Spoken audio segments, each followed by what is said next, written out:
What's up? What's up? Hello, everyone. Welcome to another live edition of Real Talk for Real Men. I am your host, Lee Black, and it has been a long week to get here, but I'm happy to be here on another live Saturday show. So I hope we've got an interesting one for you guys. I hope you've had a great full week because there's so much has happened in a week's time. I see I've got Tasha in the background, so let's bring her on. What's going on, McMac? How you doing? Doing okay, not much. All right, all right. Well, good to see you on this Saturday. We already have one of the super fans here. Grown woman, don't try me. Says hello, everyone. How you doing, Miss Carol? So Oh, hopefully we will yeah. see who other family members join us. She says happy Saturday. This should be a good one. I hope so. I hope so. Every now and then, I try to bring a little bit of an education to the platform, and sometimes we're able to venture into territories that just I want to do. So we're doing that today. And so again, I'm hoping that some of the other family members would join us. I will give them a couple of minutes, but I want to bring up the topic, and we'll give it about a minute before I kind of describe, why I brought this topic out. But hopefully everybody's doing okay. It really has been a long week, and if you don't know, if you're tuning in, we're live on Saturdays, and on Saturdays we alternate between games and sometimes having other serious subjects. Seems like my mic is going out. Uh, and so today, instead of doing games we did last week, we're going to do something where we're going to talk and get back to our core, talk a little bit about our relationships. I see we got B Wet and Hannah in the house. What's going on, Brother B? What's up, family? How y'all doing? Man, Oh, doing all right. How are you? I'm doing good, man. Doing good. We just came back in not too long ago, so we just made it. Man, well, look, I'm glad you popped in with us. I know people could be anywhere, and I appreciate you popping in to be with us. Oh my goodness. I see we got Brenton Haynes checking us out. That's from TFG tonight. Absolutely. He says he got Going time on. today. That's what's up. Well, and I know why he's popping in because of the title of the show. So I Uh-huh. can't wait to share this with y'all. So let's talk about the title of the show where we waiting to see if Sherry and Kenny joins us. So I know when some people saw the title of the show, the very it you know me, it could mean one thing, it could mean another. The title of today's show is called Messy Gods. And I'm pretty sure that's why Brother Brenton popped in to see what we're talking about. So let me put everybody's mind at ease right off the bat. I am not talking about God, the God, but I am going to be talking about mythology. And that's why I put the S on the end. I've always wanted to do a show talking about mythology. Now, why did this come up for me this week? On a serious note, a lot of people are still dealing with the effects of the hurricane, the aftermath. Some people lost their lives. At one point, I know it's like 5 million people without power. I think another hurricane is coming right behind it.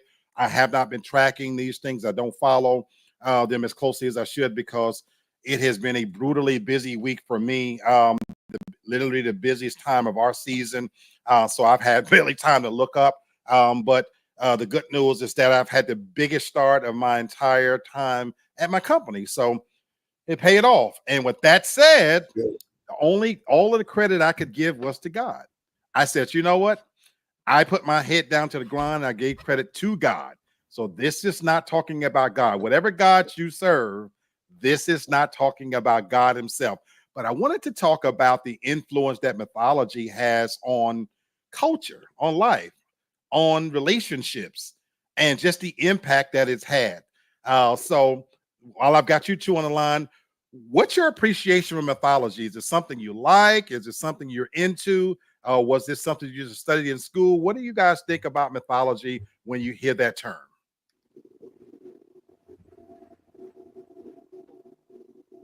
I Er, I can go. With mythology, okay, well, Oh, okay. I'm sorry. No, I find it interesting. It is something that it is like a class that I have taken in school before, so it is very interesting because a lot of the stories, and even some of like the fables, so to speak, the stories, are still applied in real life. So Absolutely, absolutely. There's Miss Hannah. How you doing, sweetheart? Hey y'all. Good to I Hannah. welcome missed to the y'all show. last week. Yeah, we missed you as well. hey, So Yeah, absolutely. Great show last week. So if you get a chance, go back and check it out. But we're talking about messy gods, not God himself. I know a lot of us are religious, but we're talking about mythology. So I was asking a question. When you think about mythology, what comes to mind for you? How do you feel about mythology? They might have been, they look like, are they frozen? Mm, I Okay. think so. No, are you got? Hannah I and think you're Tasha, frozen. you can hear me, right? I can hear you. Okay. Well, Hannah and Bert, you guys, I think are Okay. frozen. I can hear you now. Yeah, It was like yeah, going out. We yeah. can hear It's you. Okay. cutting in and Yeah. out. Gotcha. What's your We thoughts frozen? on mythology? No, not now. Okay. Not now. You're good. We What's your good? thoughts on mythology? Oh. Yeah, you guys are good. We can hear you. You want to go? I'll go. Mythology. I was always inquisitive about it, even at a very young age with mythology, whether it was Greek mythology, Norse mythology, Irish mythology. I do. How can I put it? I do think there are some. It was like almost like, you know how you see movies like art imitating life, or sometimes life imitating art. Right. I always looked at mythology kind of like that, especially Greek mythology. Right. So, I don't really know what to think about it. I only thing I can say is I was always interested in always seeing what the basis is and try and how the way they actually came up with the certain gods and all. Gotcha. So I think for me, it was more me just being inquisitive. Okay. Sister Hannah, what do you think? Honestly, I just know this one. I had to take a class to graduate. I don't, yeah, I'm be honest. Don't never really. Not saying I don't know. Like, I know if you talk about certain things, I can remember, but I don't really focus on it like that. I'm so glad you went right where I was hoping you would go. But I'm ready. Because watching them Sinbad movies and all that stuff like that. You guys went exactly where I was caught up. That's what sparked my interest. Because I want to share with you. And once we start examining some of these stories, and we got Sherry popping in. What's going on, sis? What's up, everybody? All right, what's going on? So thanks for popping in, sis. So you went right where I wanted to go. Mythology, we tend to think of it as just a subject we studied in school. But what if I told you mythology's influence from way back, we talking 3,000 years ago, is felt in today's everyday life? When you think about how it influenced our language, we use expressions like opening up Pandora's box. We talk about somebody's Achilles heel. These are mythological characters, and these expressions lived on all the way to today. Craig says, I've always thought of mythology. And so I hope that as we cover this is going to open your mind to just how impactful mythology. And in this case today, we're going to be talking about Greek mythology. What about the impact on art and culture? Some of the most famous statues are of Greek gods, Yeah, the Olympics, and we see the statues. Guess where they're taken from? Greek mythology. The influence on pop culture, TV shows like Clash of the Titans. Just last night on TV, they was Olympus Has Fallen. Where do you think they get these topics from? I've been following this on Amazon Prime, the second season of Rings of Power, and they did a magnificent job. Really, and it's a story that's a mix between revelation of the Bible and mythology. And so if you haven't checked it out, it is absolutely fantastic. Grown woman says, hi, Craig, Hannah, Bert, hi, Sherry. And then, of course, we talked education, the impact that mythology has on education. It's not just a subject we studied, math itself, a lot of it, especially when you talk about algebra and geometry. Guess where we get it from, folks? But we also got it from Egypt as well, because they took some stuff from the Egyptians. Absolutely.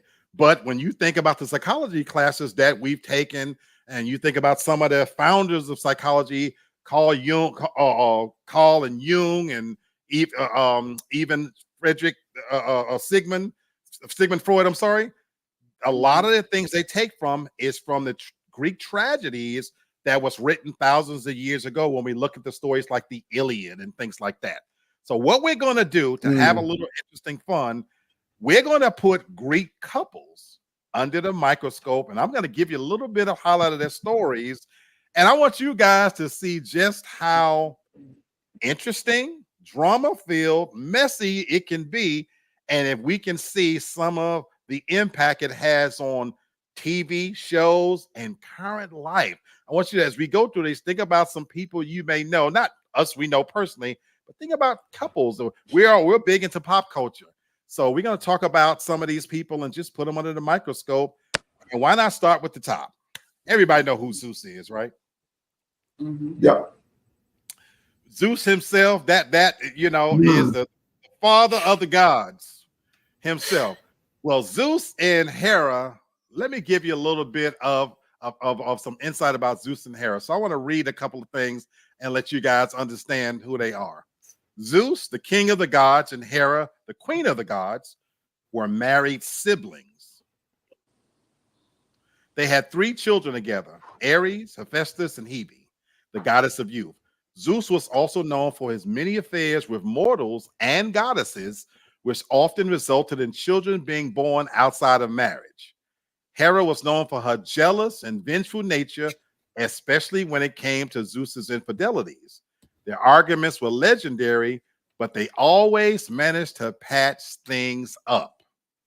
While their relationship was far from perfect, Zeus and Hera were still 2 of the most important figures in Greek mythology.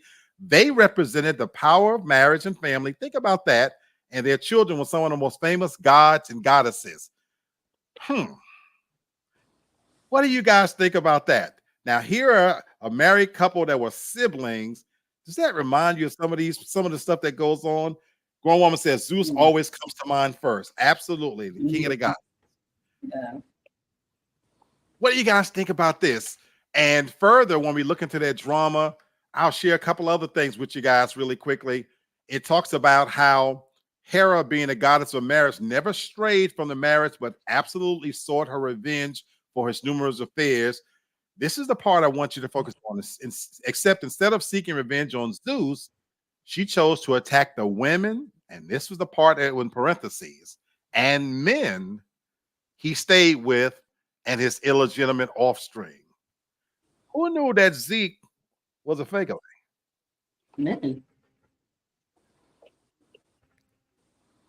Did you guys realize that? That was of the time, though. You say he was that with was men? kind of what they did. He had affairs with women and men.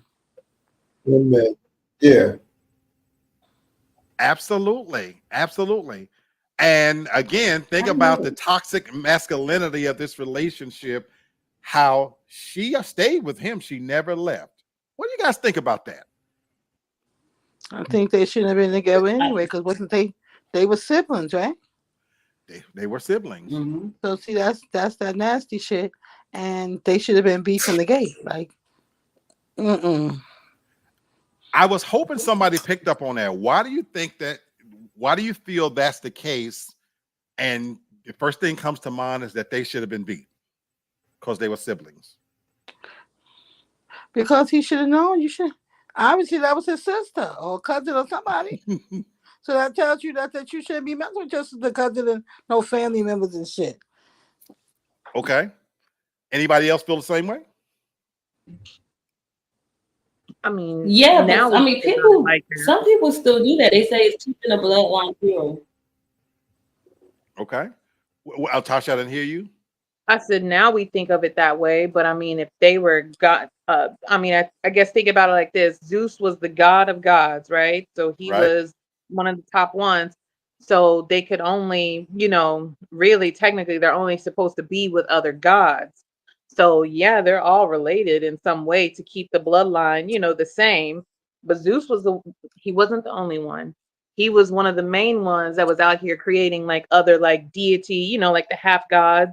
Yep. Yeah, Hercules and things like that were half mortal, half god, things like that. So I think it is interesting though, from this standpoint that Hera, she still remained loyal to him, like as far as like the marriage and everything, because that is something that that still plays out in real life. So obviously that effect is still there. Absolutely. And we see that happening all around us. I think all of us know a couple that, or we've known a couple that clearly they have affairs. It's an open marriage, and yet they stay in it. And you Cardi wonder. B and Offset, it's like the main one. I was that was a major one that comes to mind. That you've caught your husband in various infidelities, but you keep having babies with him because whatever I don't know your reasons why. It's a. Go ahead, Bree. Go ahead, Bert. Oh yeah, it's a business decision. You feel me? It's a business decision. You know what I mean? Yeah, you do your dirt, I do my dirt, but at the end of the day, we work well together. You feel me? You are so right. Now, I will say he is the God of gods, but don't forget, I believe his father, his name was Kronos. Kronos. I think we're gonna come to him in a little bit. We're coming to him next, as a matter of fact. But yeah, man, Bert, we have some homeboys like that. We have homeboys that's messy like that. And so I want to bring up a good point when we get to them next, because you said he had a father. Okay. But I want to get Craig started here. Craig says, I didn't know Zeus was the deity of his day. As far as her, she didn't do anything that women don't do today. When men cheat, the women go after the woman. And that is really so accurate. Absolutely. And Craig says, did the other day, I'm sorry, you're going to have to wear that title for the rest of your life. That's you now become a part of pop culture, just your name itself. But I didn't want to leave without saying this, because Tasha made a brilliant point about relationships and siblings. If we believe in the Bible and God created Adam and Eve, and Adam and Eve eventually had children, where did the rest of the population come from? Yeah, they was fucking each other. That's why we all fucked up. Yeah, I'm just saying. So when you so that's the point. So to Tasha's point, there was a time when that might have been more acceptable, because you that was what was available. Now here we are down in our day. Sis, I love you, but I ain't fucking you.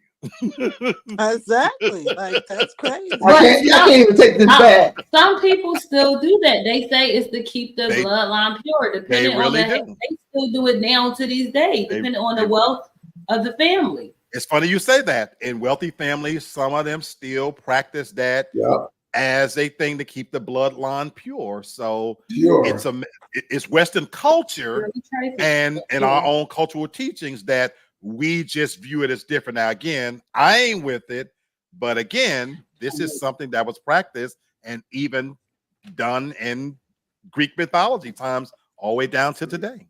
Absolutely. Yeah. Regardless of what it was for, I know it's for to replenish the earth, but at the end of the day, it is what it is. Absolutely. So I just want to bring, since you mentioned Cronus, let me read something. Cronus, in case you don't know, is Zeus's father. It says, in a pale attempt at coming to Zeus's defense, Cronus and Rhea seemed like a good place to start. This couple were the parents of Zeus and his many siblings. They also happened to be siblings. As the leader of Olympus, they brought about a golden age in which immortality did not exist, or so the story goes. When Cronus learned that he was destined to be overthrown by his own children, he started swallowing them whole as soon as they were born. Naturally, Rhea was not too pleased with his outcome, so she turned to Gaia for help when she became pregnant with Zeus. Gaia helped her hide Zeus. As a result, helped the prophecy to become fulfilled for Rhea, Zeus, and her other children to get retribution. So if you don't know the story, ultimately his children turned on him. What does that remind you of? The children turn on their dad. First of all, historically, that's a current one. But I think about Julius Caesar. A lot of times it comes from within. You know, the attack comes from within. You know, Too, and Brutus. you think and I don't the Caligula and Roman emperors and things Yeah. like that in many cases. But guess what? It even happened in the Bible. It even happened in the Bible. King Herod was killed by his own son, you know, because again, that ascension to the throne, that lust for power has always been there. It's always been there. So, but another point I'm glad you brought him up was if Zeus didn't come to this being all of his own, this was learned behavior, folks. And Craig brought up another one, King David, when his son turned on him. So it's littered throughout history. Okay, let's jump into another one. Some of these gods, goddesses you may not know about. You know, anybody know Poseidon? King of Amphitrite? Familiar with them? I don't know these motherfuckers, but I'm listening. The like in the Little Mermaid, you know, Poseidon. He was Ariel's dad. Yeah, he had his Triton, right, because he controlled the sea. And I know, Tasha, you're probably not a Marvel fan. You don't watch Aquaman, do you? Oh, I watched Aquaman. Okay. Well, I forgot. She probably watched Aquaman for one reason, not for the damn Marvel part of it, for Jason Momoa. But that's DC. Don't bring him over here, but yeah. But I'm just saying the whole underworld of Atlantis, you know, is based on Greek mythology of Poseidon, ruler of the sea. Yeah. So let's talk about Poseidon and you guys got to tell me if I'm truly screwing up these names. I'm pronouncing Amphitrite. You know, so let's get a little bit into their story. And Craig says, sound like Disney characters. Absolutely. It is. A lot of Disney pulls from these. So Poseidon, the sea god, fell in love with Amphitrite, a Nereid. That's a sea nymph. You know, she wasn't too keen on him, though, and fled to Atlas Island. Poseidon turned into a dolphin and convinced her to come back with him. They got married and had a son named Triton. There you go, Tasha. Despite their sometimes rocky relationship, Poseidon and Amphitrite played an important role in shaping the ancient world. They were revered as protectors of the sea and those who worked with the ocean, from fishermen to sailors. Their story has been immortalized in art, poetry, and song for centuries, serving as a testament to their enduring legacy. Hades, now, I think it goes on, a little bit. Hades and Persephone. No, I'm going into something different. I'm sorry. But there is some more on Poseidon that I wanted to share with you guys.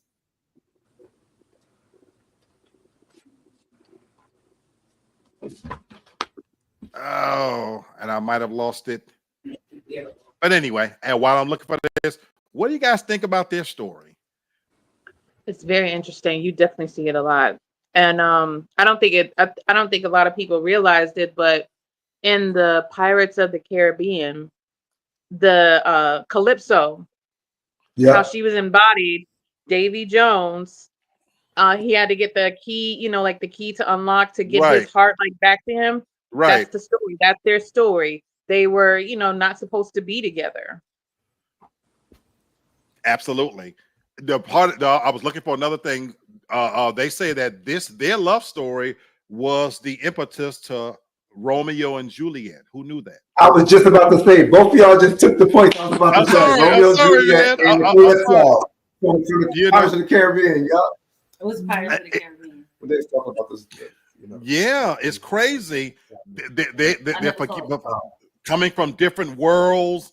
And who thinks it's interesting that he tricked her by turning himself into a dolphin of all things? Yeah, right. Because let's just keep it real. She wasn't feeling him. Nope. So he appealed to her in a different way. Isn't that what we do as men sometimes? We reinvent ourselves. You know, change up the game so you get the change cheeks. the game up. You know what I'm saying? You know. Now, I wouldn't be me if I didn't interject a little bit of blackisms into this. I'm hurting this. I'm just saying, you know, it didn't get by me that he fell in love with a sea nymph. And what is a nymph? Like an overly sexual little Tasha's creature. got it. Tasha's got it. Tasha's got it. Think about when another colloquialism of Greek culture, when we say somebody is a nympho, where do you think we get this from? When someone you says, she a nympho. She was a nymph. Yeah. So if I'm Poseidon, wait a minute, bitch. You fucking all these fishermen and whatnot that's coming through the sea. I want some of that pussy, and you telling me no. So he just reinvented himself and did what he had to do. I'm done. I don't think he said that. I'm just saying. That's why I said I'm just interjecting my own flavor to it. But yes, I'm just putting on my seatbelt. That's all. So you saying he reinvented himself as a dolphin and said he fucked her as a dolphin? Yes. I mean, so Sherry bring up another point. Bestiality. I'm lost with all this type of shit. This type of shit that be lost. And Tasha over here talking about like Little Mermaid. All I know is the fuck Under the Sea. I know the songs. Look, I'm listening though. That's crazy. But it's deeper than you ever realize. So even when we're looking at cartoons, sometimes there are deeper references here. And you probably would never look at Little Mermaid the same again now. I won't. It's crazy. You know? But yeah, and to grown woman's point, hypersexualized. So that term, and when you talk about being sexualized, way back in Greek culture, you know, they had how do you think that the sailors that sailed, you talked about Sinbad. If you watch those old movies with Sinbad and they would get towards the sea nymphs and be called, the sirens would be calling them. You know what I'm talking about, right, Bernie? If you've never watched these movies, all of that was in there. And so these are things that was ingratiated in Greek mythology. And this it's not just something we study in school. I hope you appreciate it. Some of these stories are really, really deep. And the characters are really, really deep. We're going to move on to one of my favorites. Everybody ought to know who Hades is. I'm looking at a couple of stories. Sherry, who's Hades? I don't know who no Hades is. I don't know. I told you. I don't know. Did you ever watch the movie Hercules, like the cartoon movies Hercules? Okay. Oh man, they did a really good job. Right. They really did. Oh, absolutely. But when you hear the word Hades itself, it ought to mean something. Craig says, I'm with you, Sherry. I don't remember this in any of the Disney movies. If you ever go back and watch them now, you'll be like, oh my God, I never saw it that way before. And like Tasha said, what's his name? Johnny Depp's movies. The Pirates of the Caribbean. It's in so many movies, believe it or not. Now, grown woman says Hades is who? The devil. The god of the underworld. The god of the underworld. Yeah. He was just depicted in a different way.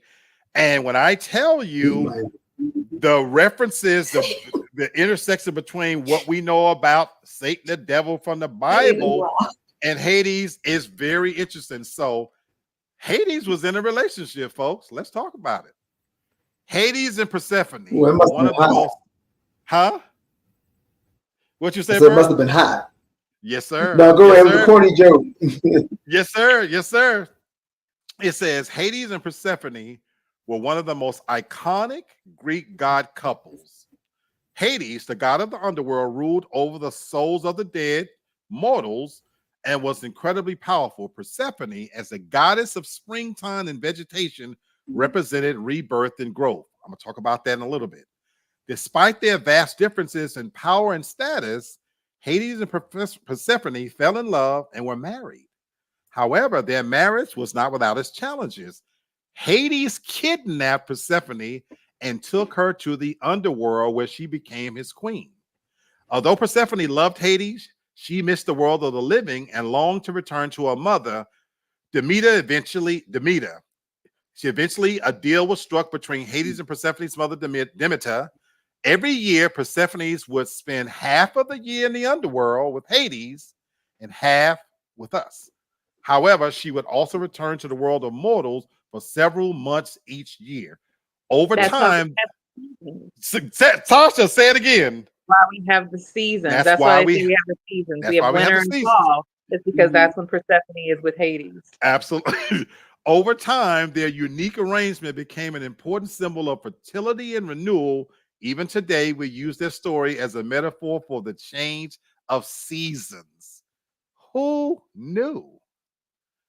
Who knew? There's a show called The Magicians that I never watched that. It's very good. It doesn't focus directly on it, but one of the girls on there gets raped actually by a demigod, by like a god himself. He's like the evil god. It's actually Persephone's son. And so he rapes like one of the girls who turns her into a demigod, and so she has to go through all these steps, and she becomes like a full-blown goddess herself. But it's very interesting because I can't think of her name, but in the show, the lady Garciela, who played on the Jamie Foxx show, she is Persephone in the show. Yeah, she's Persephone in the show. Let me ask y'all something. Remember that show with Shannon Doherty? Bless her heart, she died and everything. Wasn't this kind of, what's the name of it? Charmed. Wasn't that kind of based in this realm as well? Yeah, because they would go to the underworld and because when I never actually watched the show, but sometimes when I should turn it on and it would pop up, and I would see these like demigods, like Tasha say, would pop up, and they was always doing some stuff, and I always thought about this story. I'll give you a little bit more about Hades and Persephone. It says this is the part that threw me. Hades and Persephone are probably the healthiest couple as far as relationship between Greek gods go. It says their beginning wasn't so romantic as he kidnapped her with, get this, with Zeus's permission. Now the mother was searching for her in the underworld, blah, blah, blah, blah.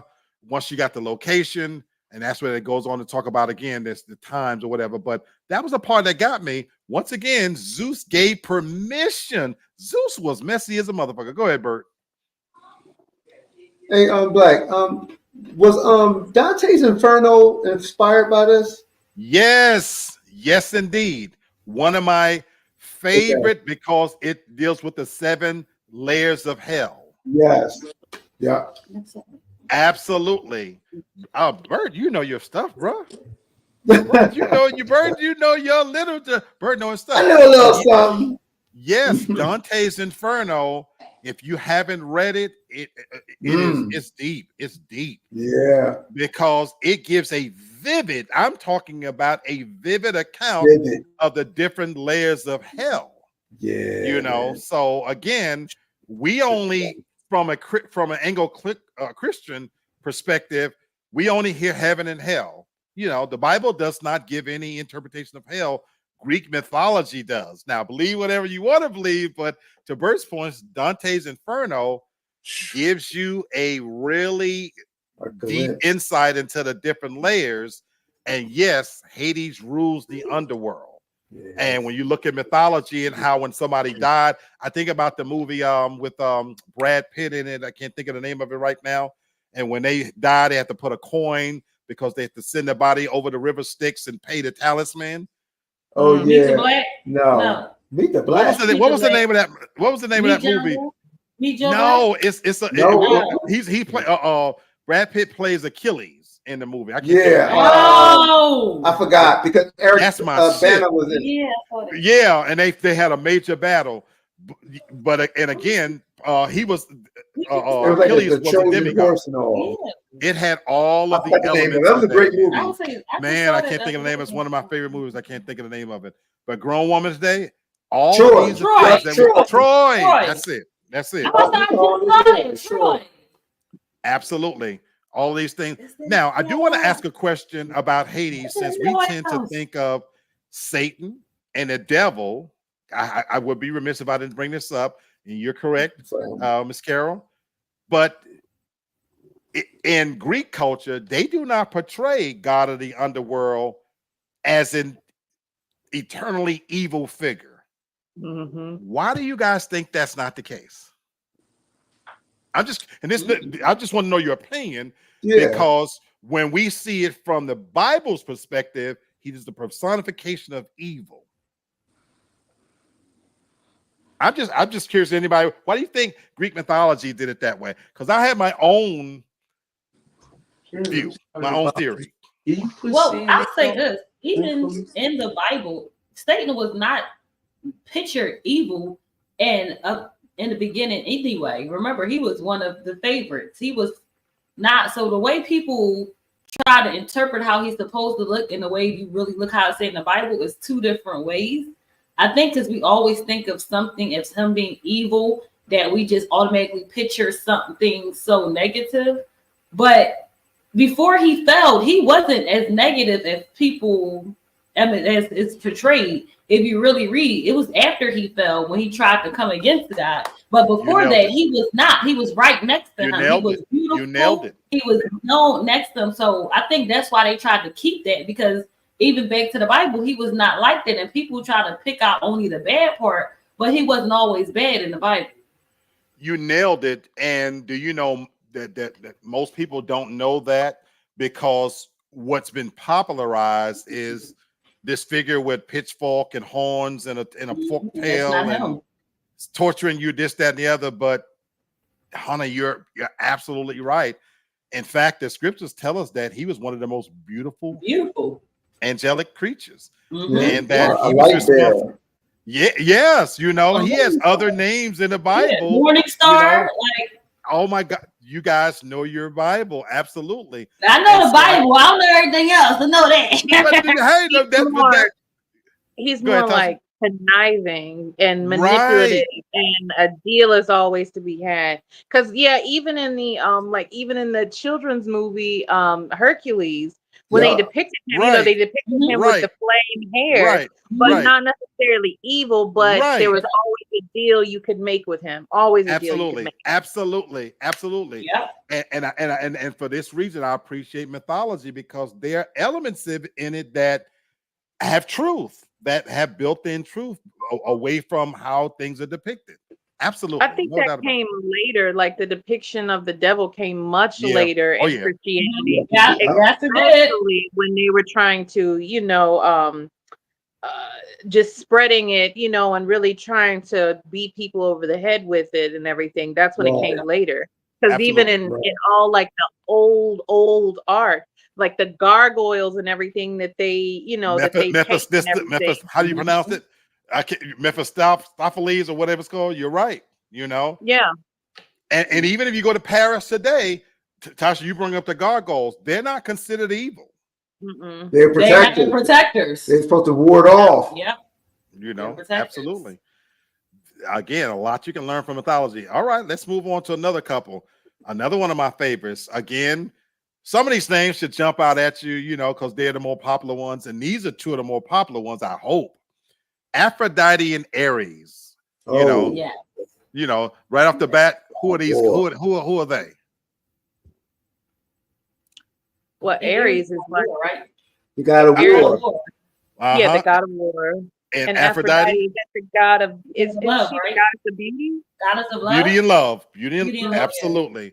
So let's talk about these two, because this ought to be interesting. Because if this ain't a damn toxic mix, I don't know what is.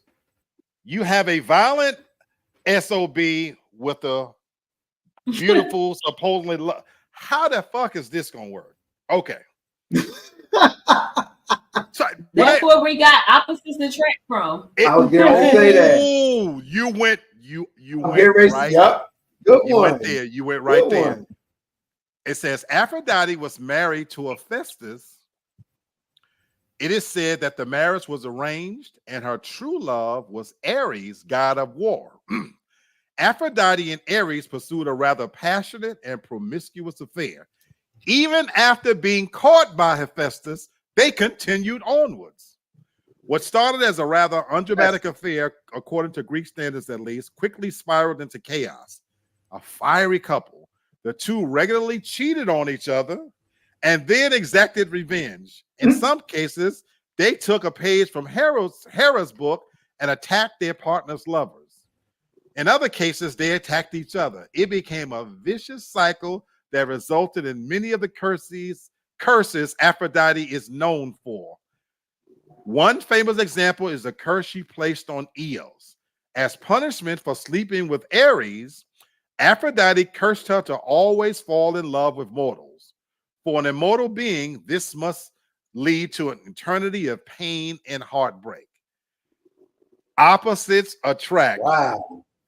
That's crazy. There's so much for me to unwrap in this story. What do you guys get from this? That heifer was evil inside. There was no opposites attract.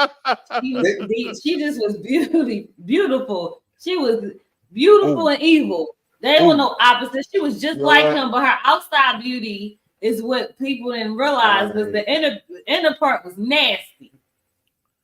Even though they were separate, they was more alike than what they thought. Yeah. So even though they were opposite, they were more alike, to tell you the truth. Because y'all gotta have something in common. She's cash crazy too. But come on now, all that. She crazy. Yo, too. I think I knew a couple like that. Yeah. I know quite a few people like that. Just to be honest with you. I know quite a few people like that. And the wife was beautiful, but inside she was nasty. There's another part I want to make this. It says they represent passion, love, but also war and conflict. Blah. So what I wanted to, for me, what stood out to this is not only just opposites attract. You know what this speaks to me? How she was married, but she her true love was Aries, wanting the bad guy. Sometimes when we look at somebody and we think what they should be with, but what they want, and even I'm gonna use myself as an example. For years and years and years, what I do for a living in terms of work, I work in a professional arena, and it would always amaze me when I would be in sometimes meeting and we would kind of, whenever the conversation would go away from work, we talk about relationship, and people wonder whether I was married or not. It's amazing how many people imagine that, oh, I know, he's probably got this quiet wife, because of the professional demeanor that I carry. And I would sit there sometimes in conference rooms and think, if you only knew, that's not my type. I actually have always liked, for lack of a better way to put it, ghetto women. Anybody who knows me, those are the ones I went after. I like women who drink out of a bottle. I like a little bit of sophistication, but I like a little bit of ghetto-ness. I'm far more attracted to a woman. Now, I don't want to argue and fuss and stuff like that, but I don't think I would. I know I'm attracted to a certain type, and they need to be opposite of me in some ways. Am I making sense to anybody? Yes. Yeah, it makes sense. You feel like that's Mark DiCaprio's over here killing himself laughing, but it's true. But it's very, very true.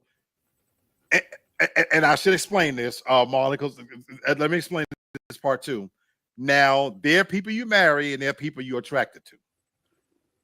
If it's a serious relationship, I know I can't have a ghetto bitch on my arm, So I was careful to pick somebody that was more demure. They still was opposite of me because I'm a drinker, partier, this, that, and the other. So I wanted somebody different. But in terms of actual attraction, I do like a woman with a little bit of blue hair and shit, and the big earrings and the crazy wardrobe or whatever. You like that. Marlon said we've had this conversation back in the day at AIU. It is absolutely true. So when I'm in a room, that's where my eyes are gravitating towards, even though people who you might assume that, oh, he's older, this, that, and the other. No, I like him young and wild and ghetto. What? So, All right. Anybody else? They did. I was about to say, when Bert and I worked for the same company, on his side, I worked at a different side, and they thought that he only liked white girls. You know what? I could see that. If I didn't know you, Bert, I could see that. That's crazy. I could see where I had a Spanish guy telling me one time. He looked at me and he was like, and at the time it happened to be the case, but he was like, "Oh, you were a Spanish woman." I'm like this. I said, "No, I'm not." He's like, "Oh, I'm sorry, bro. I ain't mean that." He said, "I was just joking with you." I was like, "No, you were right." He bust out laughing. He said, I knew it. Because I guess the way he walked around that office and his little attitude, they was like, "Oh, he don't date black." You did have, when I saw you on your side of the building, you had two, sir. He had what? A two. I don't believe you. You need more people. He had an attitude. And some kind of way y'all find each other. Marlon said, Black, do you think that type of woman he's asking me, Black, do you think that type of woman that you like leads to relationships only being able to be short-term? Absolutely. Absolutely. I knew going into it, it wasn't for the long term what I was attracted to, but they're fun as shit. But they're just fun as shit. So, you know it's not meant to last, but that's what you're attracted to, So yeah, So when I look at this couple right here, she was married to somebody else, and I don't say I didn't read into who her Festus was, but this was an arranged marriage. So obviously her fucking parents must have thought that, hey, we picking you somebody good. And and we see that happen as well. Yes, we will. Don't your parents think they can pick who you should be, especially women, I would imagine. I don't think it happens so much for men, I guess. Maybe like when a man bring a woman home, your sisters or your mom might say, "Ooh, I like her." And what's crazy about that is the moment that your sister, for me anyway, Brett, I got to ask you a question. Is it just me? The moment that your family, for me, really likes somebody, I went the opposite direction. So it was that way for me. You guys are having a whole nother moment, and no, because I was saying it's related to my dad picked my first husband, who turned out to be damn near Ike Turner. So you can't choose because you don't know. You like what you like. Yeah, people say when you don't really know someone until you live with them, and that's so true because there had to be a reason why your father thought this is a good person for you. I'm not getting into what the reason why. Tasha, sometimes people outside characters are different at home. Yeah, I can say you fool some people some of the time. And you can fool God none of the time. Yeah. Okay. You can fool some people some of the time. Yeah. Okay. Go ahead, Tasha. No, I was just gonna say, as far as like the whole I think it does still go on as far as like parents like picking spouses and everything, or at least coming to like an agreement. I don't think we do a lot of it in the Western civilization, but I definitely think it still is ongoing in other cultures. But her husband was Hephaestus, I think. Well, however you say his name, he was the god of fire.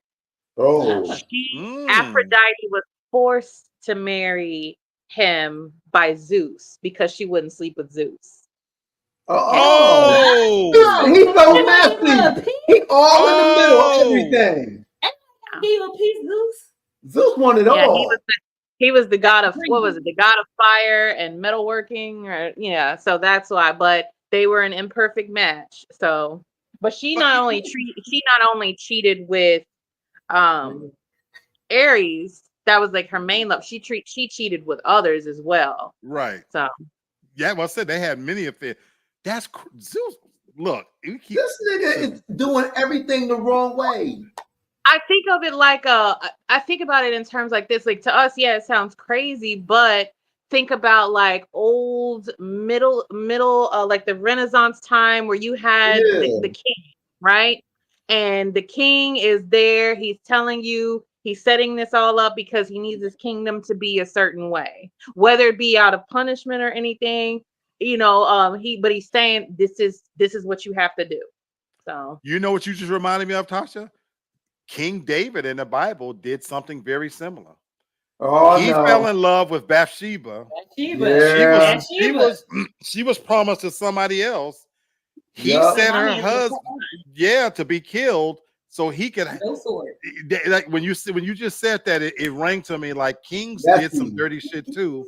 You Messy. know, We always talk about that. real messy shit. I was You like, know, that was messy, bro. like if I can't have you, I'm gonna make sure your ass don't be happy then if you don't want to be Right. with me. Check it You out. know what I'm saying? He was so selfish in that doing that he didn't even think about how much she gonna miss her husband dying. She's gonna Right. be hard. Like you breaking her heart. He didn't care. He didn't care. On her and lusting from afar. Yeah, and it was only about him. Man, that's crazy. You know, line, no sword.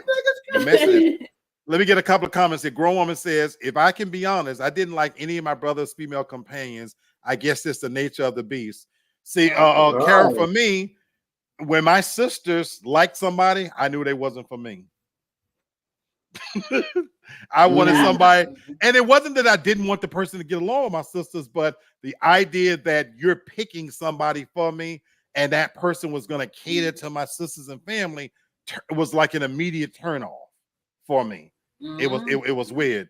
You know, grown woman says, my dad hated my first husband. DJ, what's going on? DJ says, Hannah, the name got my daddy's blood on it. She can go, but the name stays here. I can't stand you, DJ. I can't stand you. That was one of the best lines in the movie. Bitch, you can go, but the name got my daddy. The name stays here. You know, you wildin'. Get on my nerves. Crazy, you think it's crazy. Get on my nerves. Oh man. But man, Zeus is just Zeus off the chain. Okay. Aphrodite, Tasha, you just said she didn't just have affairs with one person. Obviously, this was another one that was pretty popular, her and Hermes. Now, I remember Hermes, but I didn't quite remember what god he was so I guess he's gonna tell us here. The saint of travelers, the god of travelers, I think. Oh, is he the one with the little thing? Yeah, with the thing. Yeah, whatever the thing. Okay. It says the relationship between Hermes and the goddess Aphrodite is one of the most enduring and iconic couples. Both deities were known for their incredible beauty and powerful influence over mortals. In addition to being romantically linked, they often work together to influence mortals in important ways, further solidifying their iconic status. Hermes, the messenger god, there you go, Tasha. Oh, and we still see that little symbol and shit on advertising. Yep. Who was known for his quick wit and silver tongue.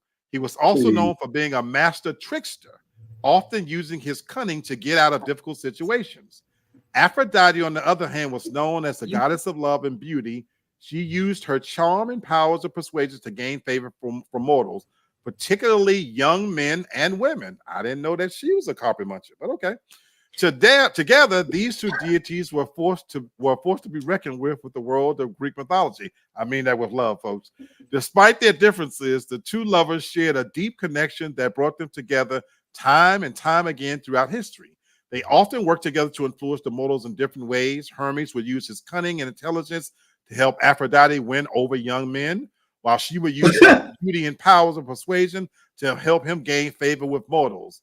Their combined influence is still felt today, as the story of their relationship serves as a reminder of their power to love that we can have in our lives. Overall, Hermes and Aphrodite were two of the most important, influential Greek gods. Wow. So Hermes, sex trafficking. Hermes is the son of Zeus. That's a lot. He's the son of Zeus and a nymph that Zeus was messing with. But I think it's funny because Aphrodite didn't want nothing to do with Zeus, but she wanted his son.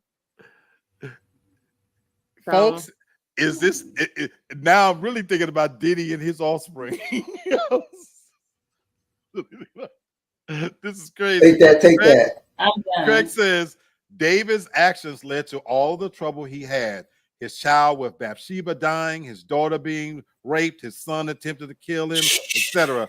Absolutely. Absolutely. No doubt about it. No doubt about it. But you know what I find interesting about them too? Not in addition to what you just said, both of these are two beautiful people conspiring together to create mess. Yeah. But they also, they like to play Yeah. with mortals.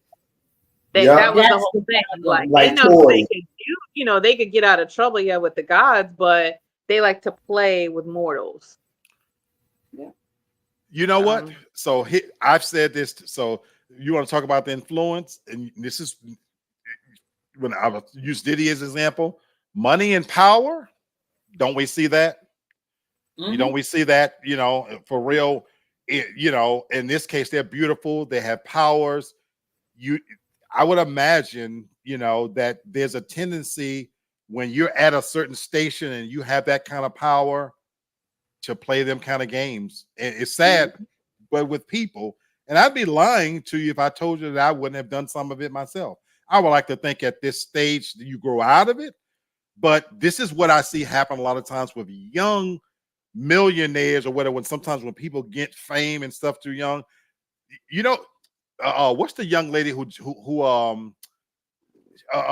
what's her name? I know, Hannah, you know, real pretty girl who just had a baby not too long ago. Beyonce helped discover her. Oh, you talking about Halle Bailey? Yeah, Halle Bailey.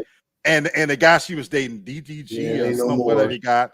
Do you know when they got together, I knew it, ding, ding, ding, ding, ding, you know what I'm saying? And right on cue, here it is. Just this week, I'm looking on my phone. Oh, we've decided to go our separate ways, blah, blah, blah, blah, blah. This, that, the other. But that's my point. When you take two young people, they're both attractive people, you know what I'm saying?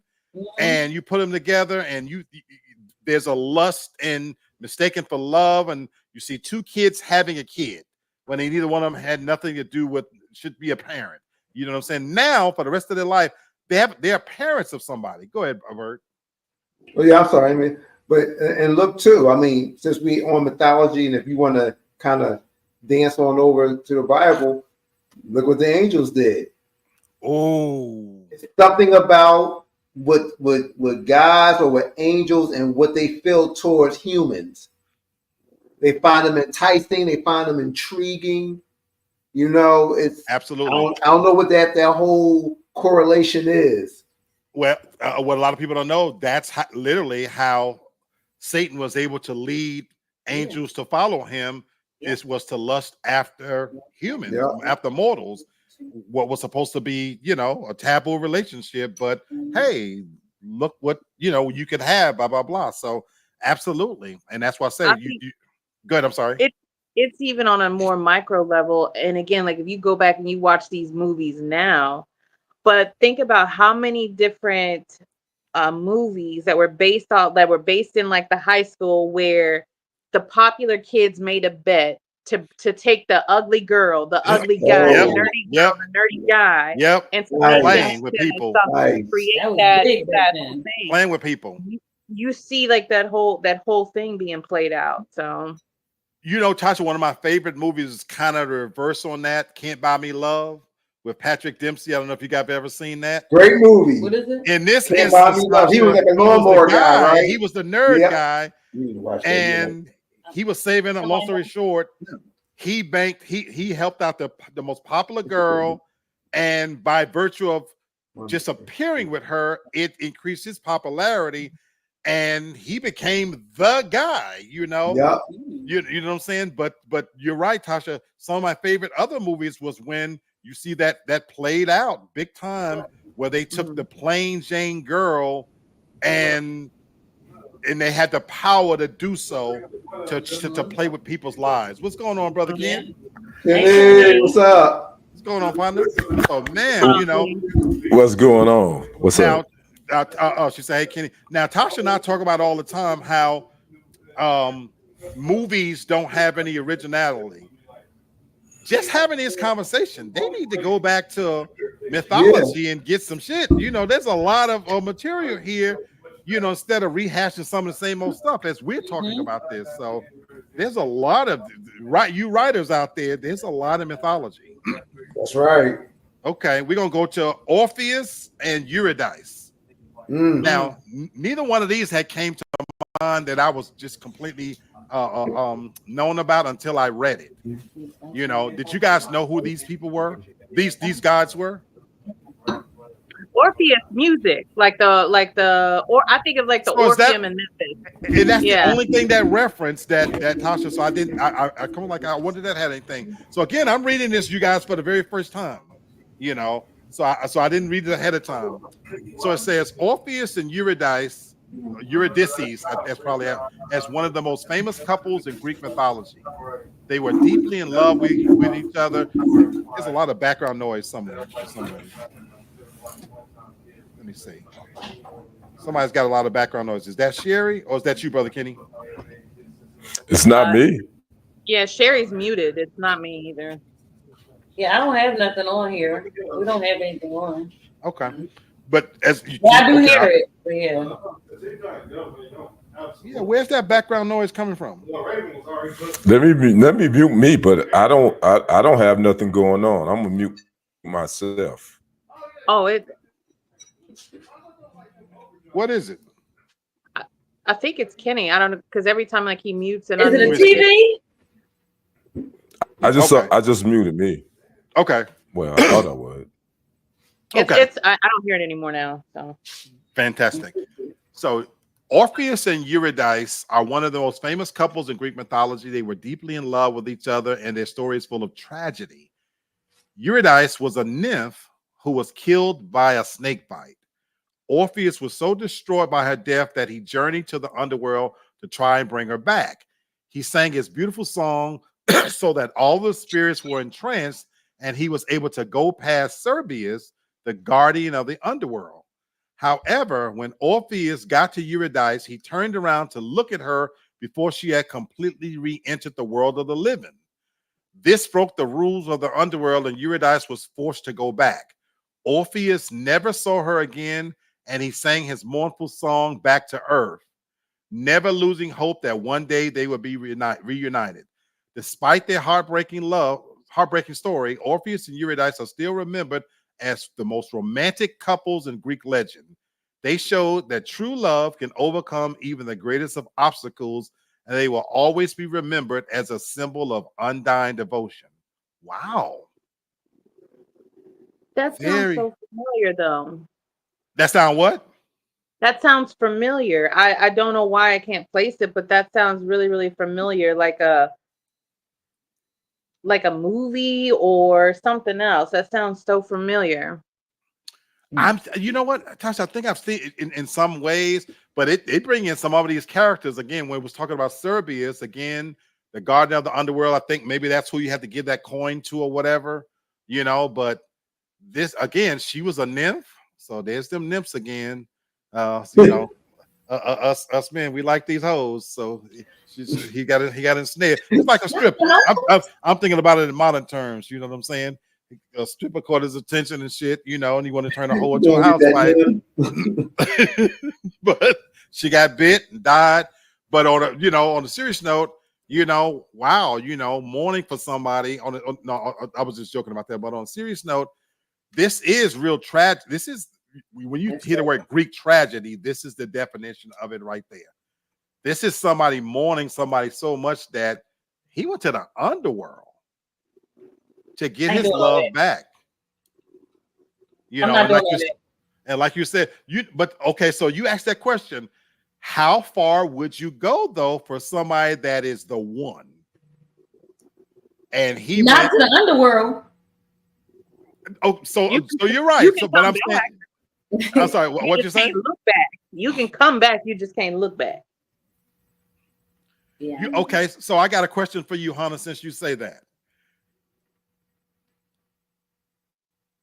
What I wouldn't do if I could, now I'm not talking about romantic love here. What I wouldn't do if there was a way for me to bring my brothers back. What depths would I go to if there was a way for me to bring my brothers back?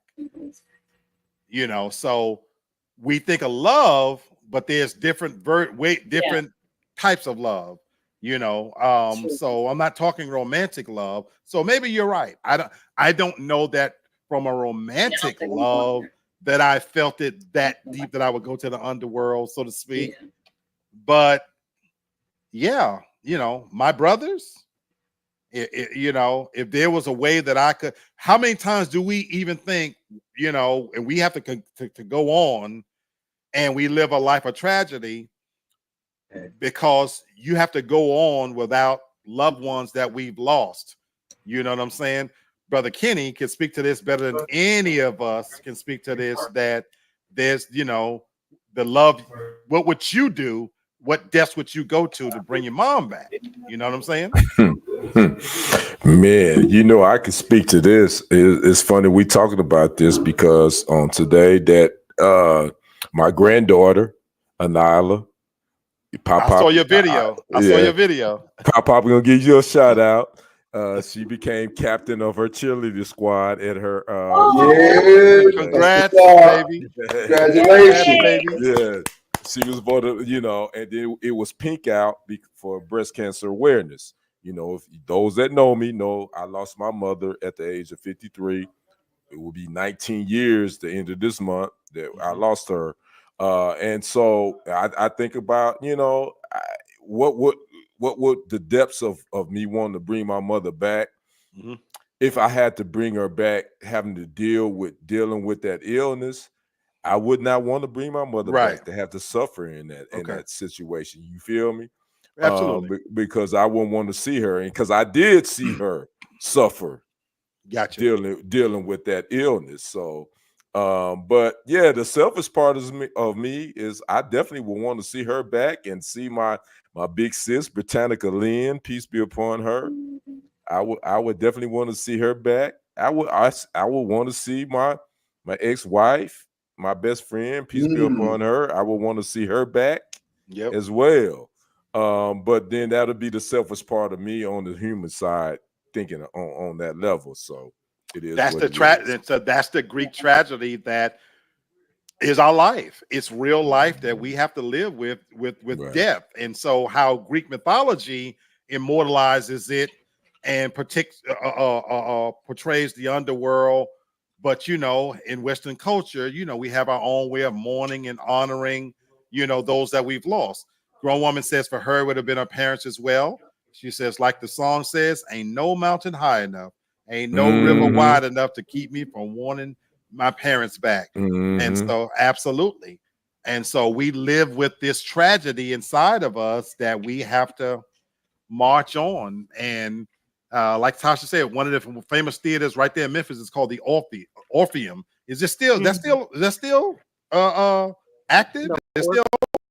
I'm pretty sure it is. Yeah. I think it still is. I've heard of it. That's the main theater in Memphis, and wow, they named it after a Greek god, and so that's what Tasha knew was like had something to do with song, and so that song, you know, that he's singing for his everlasting hope of a love lost, you know, interesting. Again, mythology is deep. We're gonna go on to another one, you know. Hopefully, this one will take us out a little bit. And this, in case you know, folks, we're talking about messy gods here. So Theseus and Ariadne. I'm probably really screwing that up. Theseus and Ariadne. That's how I'm gonna say it.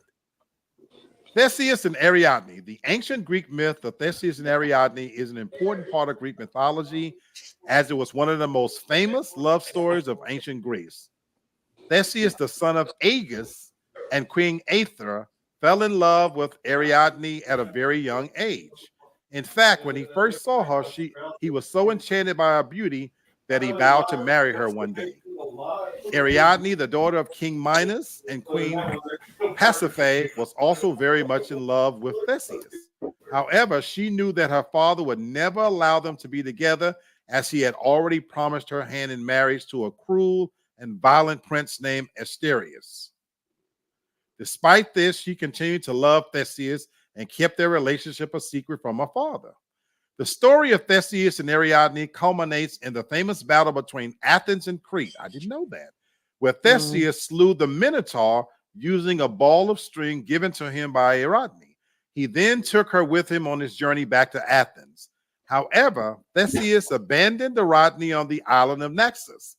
Theseus was forced by the wine god Dionysus to abandon Ariadne because Dionysus wanted Ariadne to be his wife. Ain't that a bitch? ain't that some shit? So some of these stories kind of dissect. I get bits and pieces of it, you know, of the slaying of the Minotaur. But ain't that something how you could want something so bad and you get it and then you have to leave it behind? Wow. In other tellings of it, didn't she kill herself? Let me see if there's any other. Like she hung herself. If that's the case, then that makes me think of Romeo and Juliet. Yeah. You know, how their love was forbidden and they were, you know, from the wrong sides of the track. And, you know, again, because the whole like ball of yarn thing. Alexa, shut up. The whole ball of yarn thing was because he had to complete the labyrinth. And that was, you know, that was where that came from. Like that was how like to keep like his progress and everything. Wow. So that tells even more. Man, okay. Wow, very interesting, you know. Whew, okay, so this for this one for me, it speaks of, I guess, forbidden love, you know, because you got a situation here where she was promised to these arranged marriages to someone else, and she had to keep her true love hidden from her father. And we talked about, you know, parental impact a little bit earlier, you know.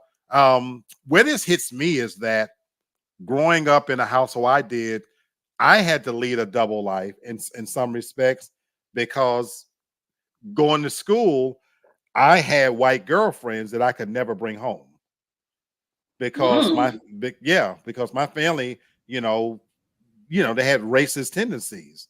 You know, my family's from the deep South, from Meridian, Mississippi, where they, you know, dealt with a lot of things. And that wasn't just my story. For my brothers and sisters, they experienced different levels of racism that, you know, affected them, you know, of how they felt about white and black. Here I am now in a school where it's predominantly white, where blacks were the minority.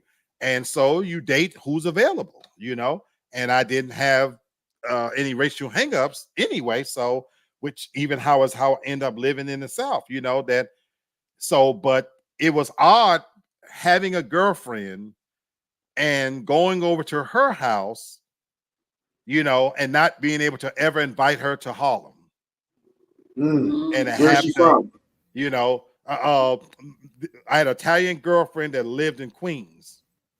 Yeah, you know, and it was, you know, to get on a train and go to Queens, you know, and have dinner with them. You know, yeah. I don't know if you guys ever seen the movie Jungle Fever. Yeah. Yes. Okay, so back then, I'm black. I saw it.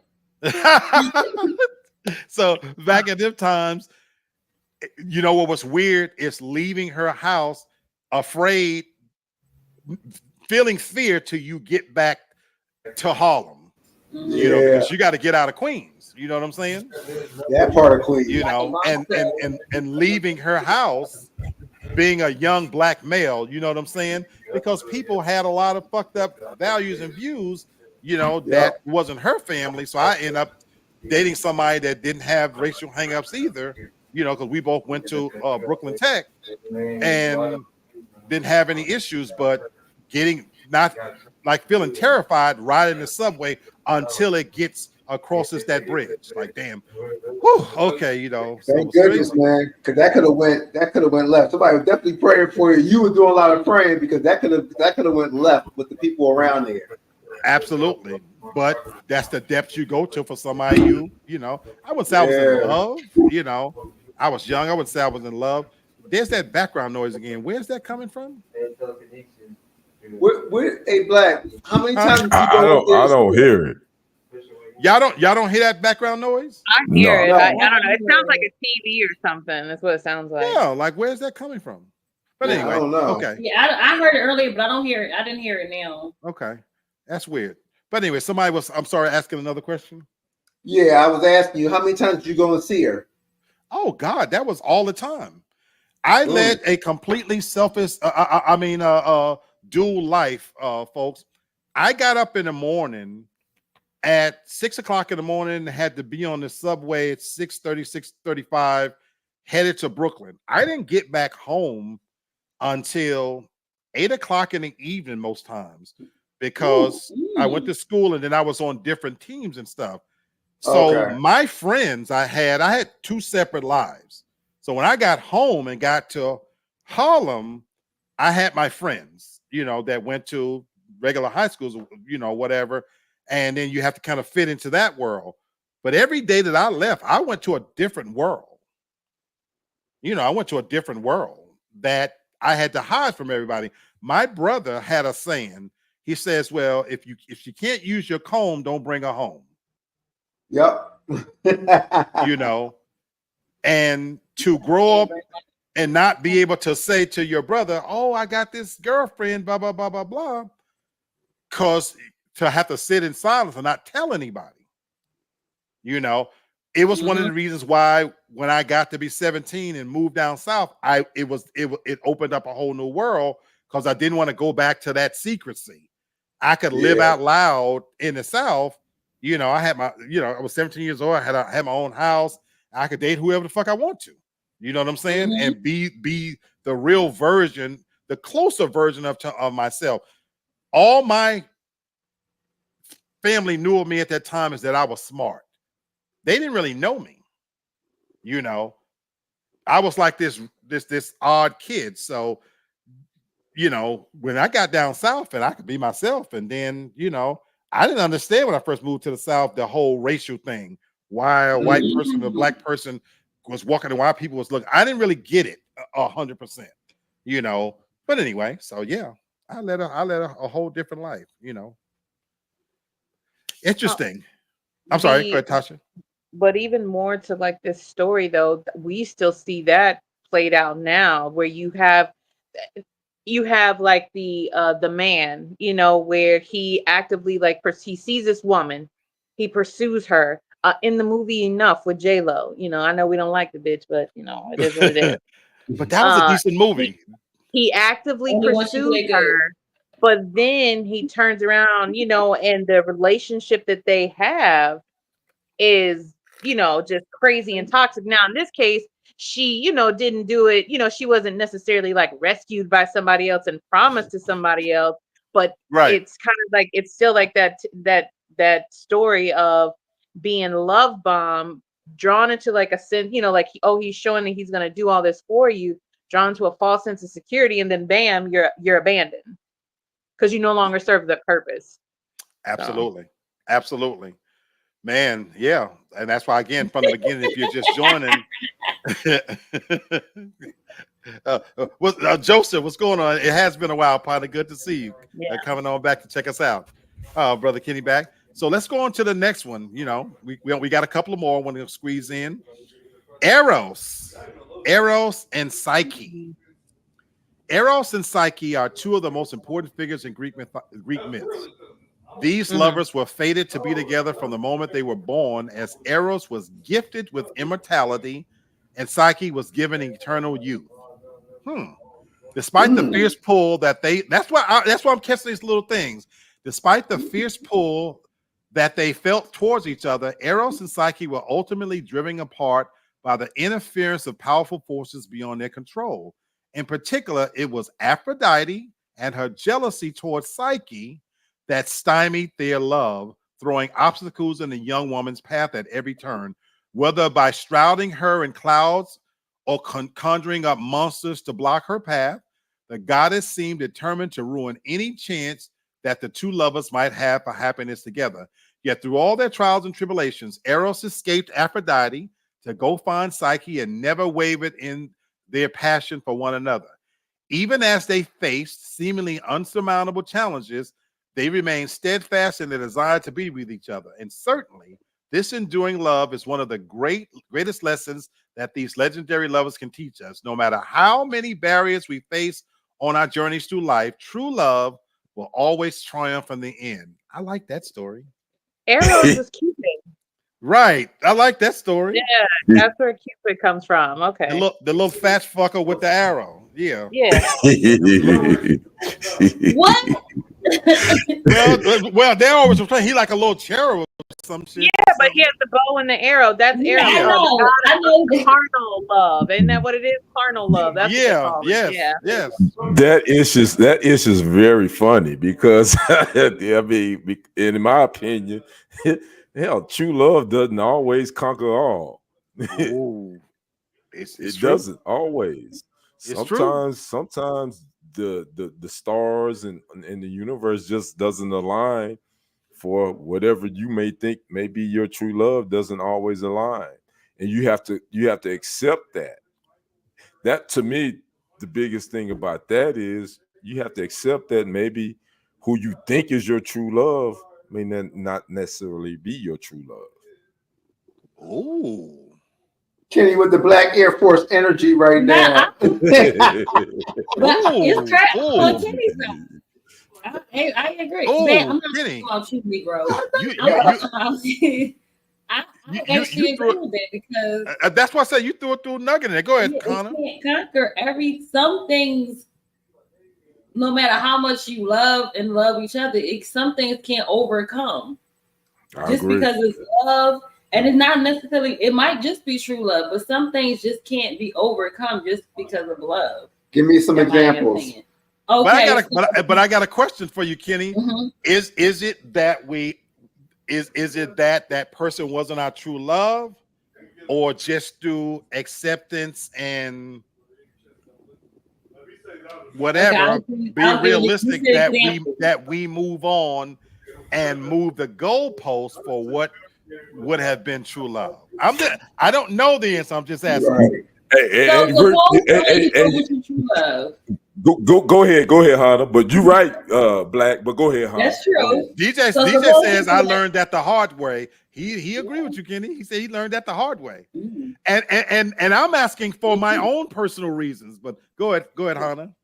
Okay, so you said an example. So if someone you say your true love, we love each other, this is everything enchanted. If you find out tomorrow they didn't slept with 3 people at your job, could your love, and one is your boss, could your love overpower the infidelity because you still have to go in every day, see those people, one you have to answer to?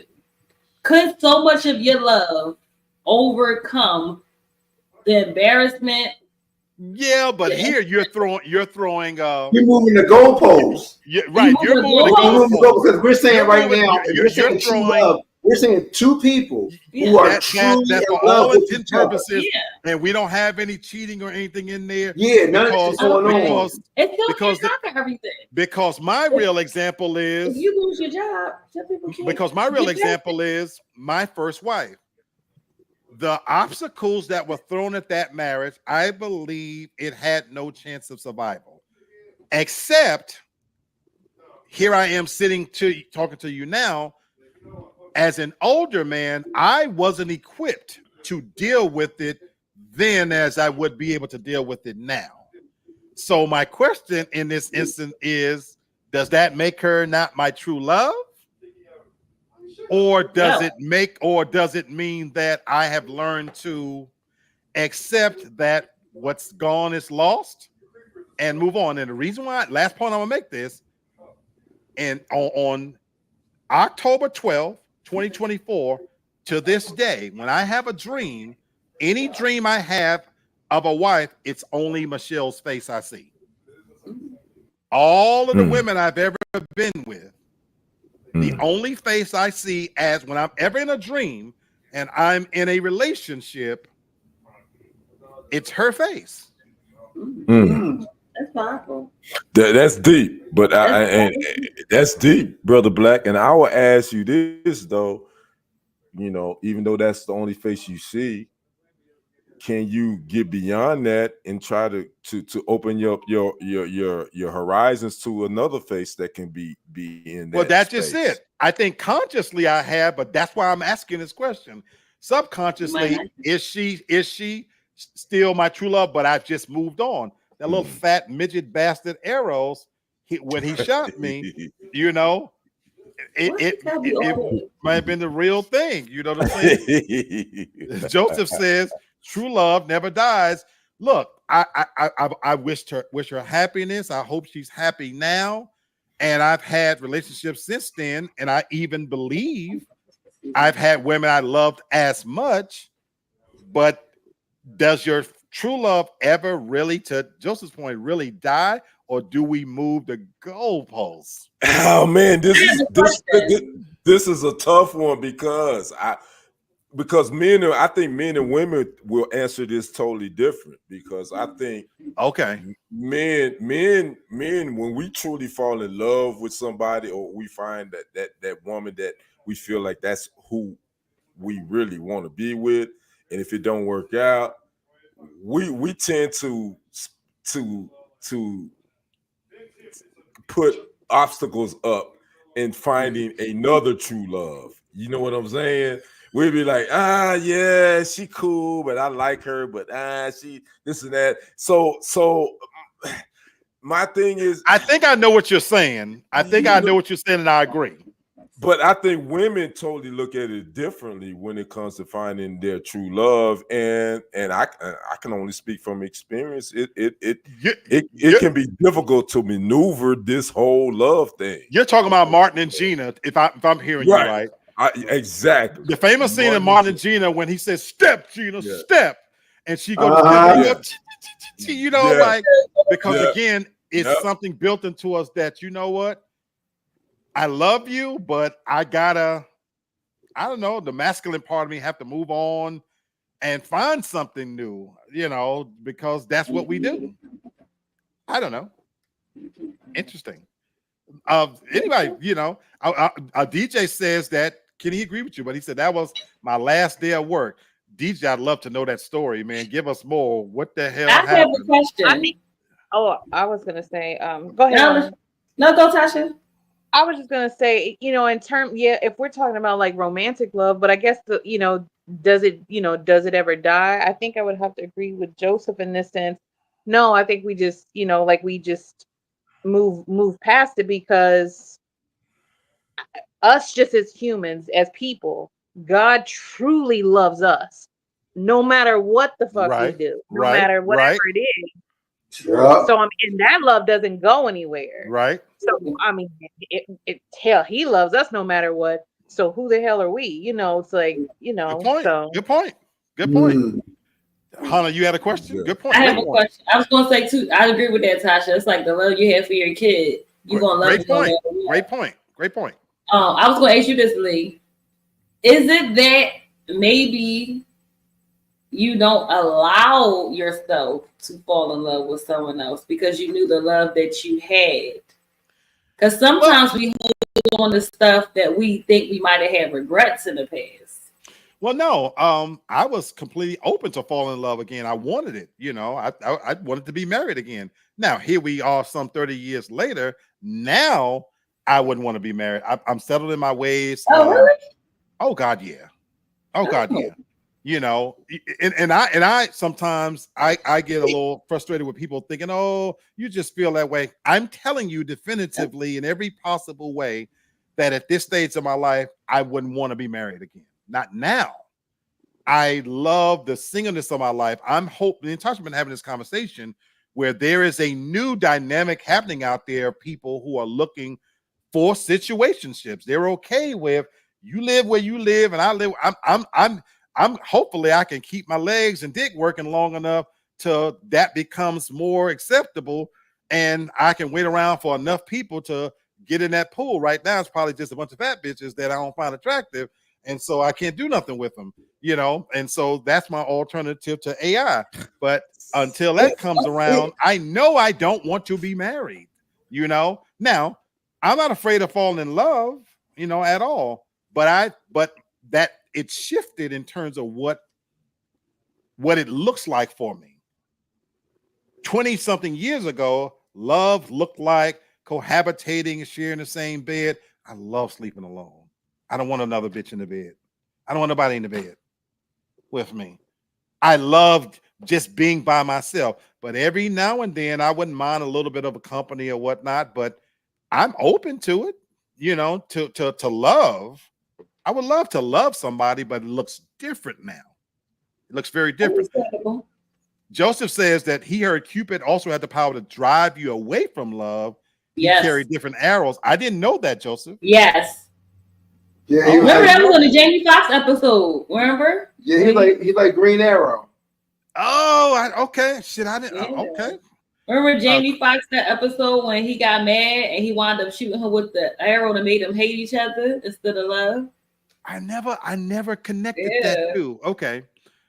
Again, that's mythology. Craig says, Black, it would be that she's the one that made the greatest impact on you, but we have to remember why you divorced in the first place. We tend to remember the good things and forget the bad things.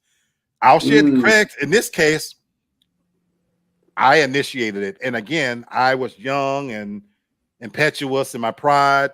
I even lived with if I had made a different decision, but I didn't have the tools of maturity to weather it at the time. And my pride was a little bit hurt that, wait a minute, bitch, you think you can find something better than me? I'm King Kong out in this motherfucker. So that was, where my pride kicked in.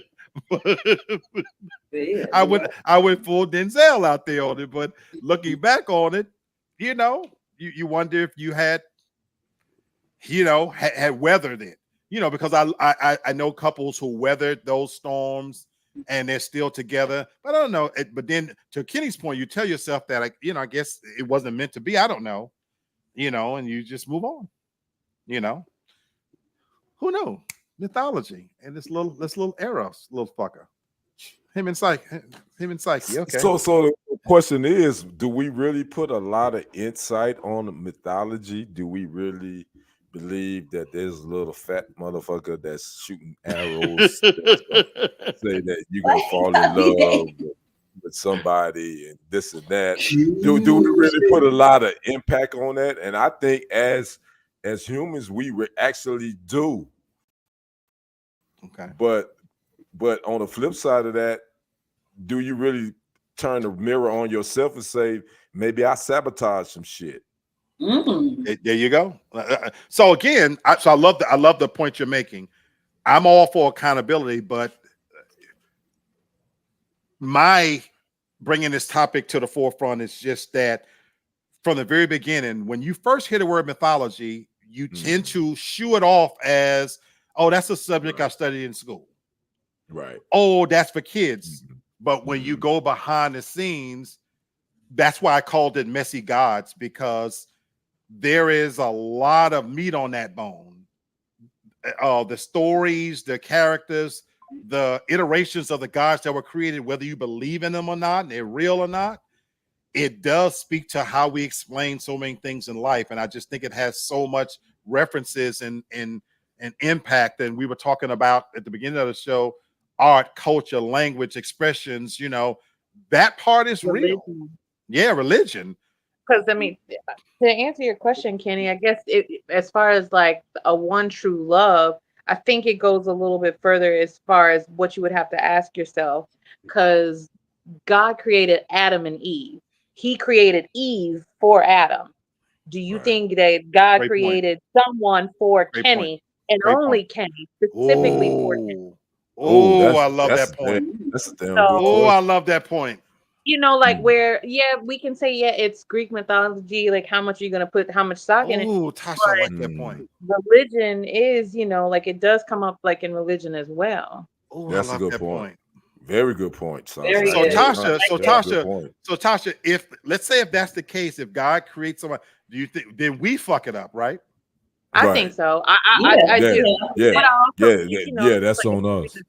That we, now, yes, do we fuck it up? Yeah, but I think that was also a decision that happened way before us too, that led to the process of it. Because once upon a time, it was more about the families aligning and things like that. But I even think that before that, it was a little bit more deeper than that. I agree. Even before cavemen were just going and stealing women from neighboring villages and things. So I agree. I agree. Yeah. I like that. We are the children of the ultimate mess up. If you want to go back to that. True that. True. Beautiful points. Damn. Beautiful points. Again, that's why again, mythology, it has a lot, and I'll say again, I was watching the season finale of Rings of Power, and if you guys haven't watched it, we gotta watch it. We didn't see season 2 yet. Oh my God! I think we got to the end of season 1. Yeah. Season 2. And I was disappointed with season 1 because not that it wasn't good, but I was like, you're coming on the heels of Lord of the Rings. You got this great material, and I was a little disappointed they didn't do more with it. I gotta tell you, season 2. It's nothing short of magnificent. Oh, we gotta watch that. We gotta watch it. There are episodes where I sat straight up in bed and screamed out loud. Ooh. Oh my God. And talk about mythology. Mordor, what's his name? Mordor. Yeah, Mordor. It is the story of Satan. I shit you not. It is the biblical story and what he does and what the Rings of Power represent and how they show this. And there are scenes where you guys are gonna be like, fucking magnificent, absolutely magnificent. Black, huh? Tolkien, the author of all this. Yes, that's what he based everything off of. He based it off Book of Revelation, the book of the War of Armageddon, and all of it. Yeah, so, like that's I said, all based off of that. That was the way he was able to maneuver and do. He pulled a lot of inspiration from the Bible. That's why I love the trilogy, and I was looking forward to this. But when I tell you what they're doing with this now, it's one of the best. It's one. Season 2 is one of the best things I've seen. It's one of the best things I've seen. It's that good. It's that good. It's that good. Yes, it is. It's that good. Definitely watch that second season. We gotta get that in. Yeah, it is. And again, to this subject, the elves and the mythology that they throw into it. You know, when you see the orcs and things like that, it all borrows from this same field. So where I was going with this is Tasha and I've been talking about how unoriginal the movie ideas out there. This conversation, you could take any one of these couples and make a movie out of it. You know, there's a story there, you know, that we've got to get better at that. DJ says it's 1 billion people in the world. I don't believe there's someone specifically made for us.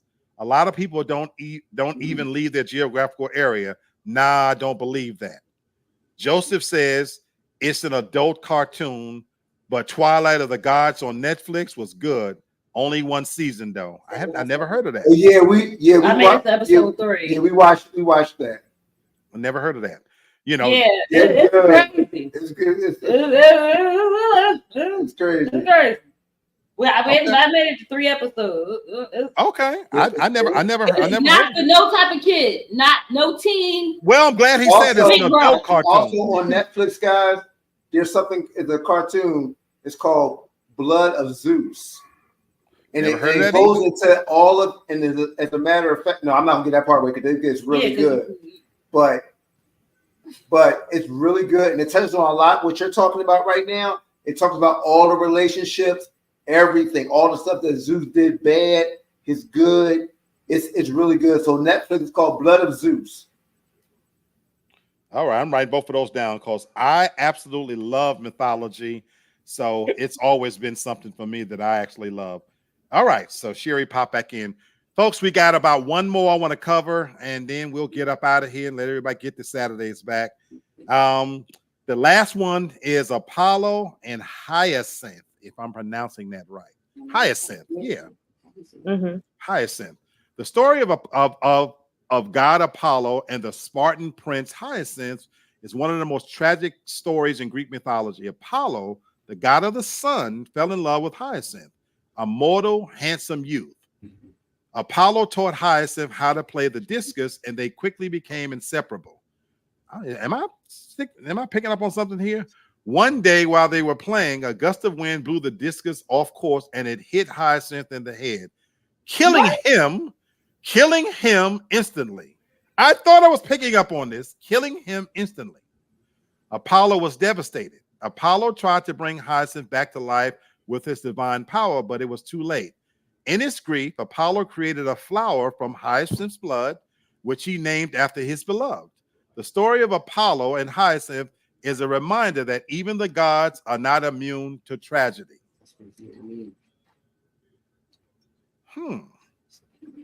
As I was reading this, that's what I was saying. Okay. There was something else in there. This is a different part of it. It says that he died after being hit in the head with a flying discus while playing with Apollo. Some accounts suggest that Apollo threw it too hard as he went to chase it and catch it. He received a fatal blow. Other accounts hold Zephyrus as the guilty part. Zephyrus, one of the wind gods who loved Hyacinth, changed the course of the wind, and therefore the discus, in a fit of rage and jealousy. Man, this Hyacinth must have had some good ass on him. Hey, Black. Huh? The name of the plant that came from Hyacinth is called hyacinth, right? Right. Okay. Because at my job, we had somebody whose name was Hyacinth. And he said, my name is named. Because I was like, that's an odd name. He's from Africa. And he was like, yeah, I'm named after a plant. Yeah, there's a hyacinth plant. Yeah. Yeah, I've never heard of that until I met him. That's why I knew the plant, but I never knew the name. And so I never knew this story. You know, very interesting. Very interesting. Could we butcher his name? Oh. What now? Obviously, this is Greek mythology, and Greek culture very much introduced us to, you know, gay lifestyles or whatever, you know, the gay baths and things like that. You know, they come from Greek, you know, culture and stuff like that. So what I love about this is they weren't afraid to incorporate this into their belief system, into their stories. You know, they didn't run from it. They didn't hide. They put it out there. It was in there, you know. Interesting. Just as a side note, it says, while Hyacinth did ultimately choose Apollo over the others who sought his affections, it's worth noting his relationship with Thymaris. According to some tellings, Thymaris had been Hyacinth's lover first. The Greek paradigm holds him to be the first gay man. Thymaris. Okay, interesting. He was the first what? First gay man. I thought it was Zeus. No, when they talk about Zeus was a god. So they're saying that according to this, Thymaris is the first gay man. Oh, the first gay man. Oh, I'm sorry. I'm sorry. So whoever Thymaris was, he was fucking. That's what I said. Thymaris was a talented musician who tried to woo Hyacinth with his songs. This did not work, and in his rage, he challenged the muses to a competition which he ultimately lost. So I guess that this man, again, this Hyacinth, he was obviously attractive. Probably had some good ass on him. So quite a few people wanted it. God bless me. I'm done. I'm done. I can't take this no more. Really? I had to cry. I had to get off here a little bit. At this my gay brethren. I love you. The last one is not gods. It's Perseus and Andromeda. Perseus and Andromeda. Andromeda. So again, what's that movie where Clash of the Titans? Clash of the Titans, you know, which we famously they got her chained to the thing, and I don't know, the big sea monster came or whatever. Yeah, the Kraken. Yeah, so this is, you know, the story where a lot of people were introduced to it. And it just simply says Perseus and Andromeda were a couple from the ancient Greek mythology. They met each other when Perseus was on his quest to kill Medusa, one of the most fearsome creatures of all time. Andromeda was imprisoned by her father to be sacrificed as a sacrifice for an angry sea monster that had been terrorizing their kingdom. Perseus and Andromeda quickly fell madly in love, knowing that they would both risk their lives to save each other. Perseus was able to defeat Medusa with help from Athena and Hermes. He then returned to free Andromeda from her prison on the cliffs. Together, Perseus and Andromeda fought against the sea monster as it threatened to destroy their kingdom. They were victorious, and their love for each other was stronger than ever. Now, the part they're not telling, if you remember from the movie, this all came to be because Aphrodite got mad because Andromeda's mother was going on and on about her beauty.